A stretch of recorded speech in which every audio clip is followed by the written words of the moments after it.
நம்ம கரூரில் வந்து எஸ்கேஎம் கல்யாண மண்டபமும் அந்த திருமண மண்டபம் அன்னை கல்லூரி இதெல்லாம் பார்க்குறதுக்காக முயற்சி செஞ்சது. அதுக்காக அழுத்தத்தின் காரணமாக அதை எடுக்க முடியாமல் போனது.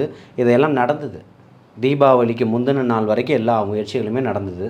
அதை தாண்டி அப்பவும் மக்களை சந்திக்கணுன்றதுக்காக நேரம் கடந்துக்கிட்டே இருக்குன்றதுக்காக பனையூருக்கு யாரையும் அழைக்கலை.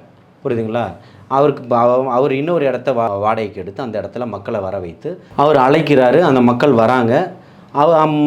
அந்த மக்களின் பக்கம் துணையாக நிற்பேன்னு சொல்கிறாரு. அது அவர்களுக்கும் அந்த மனங்களுக்குமான ஒரு வலியும் வேதனையும் பகிர்ந்துக்கக்கூடிய ஒரு இடம். அதை விமர்சனம் பண்ணி பிழைக்கக்கூடிய பிணங்களை வைத்து அரசியல் பண்ணக்கூடிய கேவலமான பிறவிகளுக்கு அது தெரியாதுன்னு சொல்கிறேன். அதான் சொல்கிறேனே, 2 மனசை ஒத்து போகக்கூடிய விஷயங்கள். அவங்க முடிவெடுத்திருக்கிறாங்க. ஓகே, போய் பார்க்கலாம். அவர் இவ்வளோ முயற்சி செய்கிறாரு, ஆனால் இவ்வளோ தடைகளை ஏற்படுத்திக்கிட்டு இருக்கு இந்த அரசாங்கம்ன்றதை அவங்க நம்புகிறாங்க. அதுக்காக வராங்க. அவர் செய்யக்கூடிய முயற்சிகள் எல்லாமே அவங்களுக்கு தெரியுது. அவங்க இவ்வளோ முயற்சிகள் எடுத்துக்கிட்டு இருக்கிறாரு, ஆனால் இவ்வளோ தடைகள் இருக்குது, ஆனாலும் நம்மளை பார்க்கணுன்னு விருப்பப்படுறாருன்றதுக்காக வராங்க. இதை வச்சு விமர்சனம் பண்ணணுன்ற எந்த அவசியமுமே இல்லை. ஏர்கிராஃப்டில் ஒரு 5 பேர் செத்தாங்கல்ல, இவங்க குடும்பத்துக்கெல்லாம் முதலமைச்சர் நேரில் போயிட்டு வந்துட்டாரா? உதயநிதி நேரில் போயிட்டு வந்துட்டாரா? உங்களுக்கு தேவைன்றதுக்காக காசை கொடுத்து யாரை வேணால் எப்படி வேணால் பேச வைப்பீங்க. அதை பேசிக்கிட்டு இருக்கீங்க. அதை காதில் கூட ஏற்றிக்கல தமிழக வெற்றி கழகம். மக்களின் பக்கம் நிற்கிது.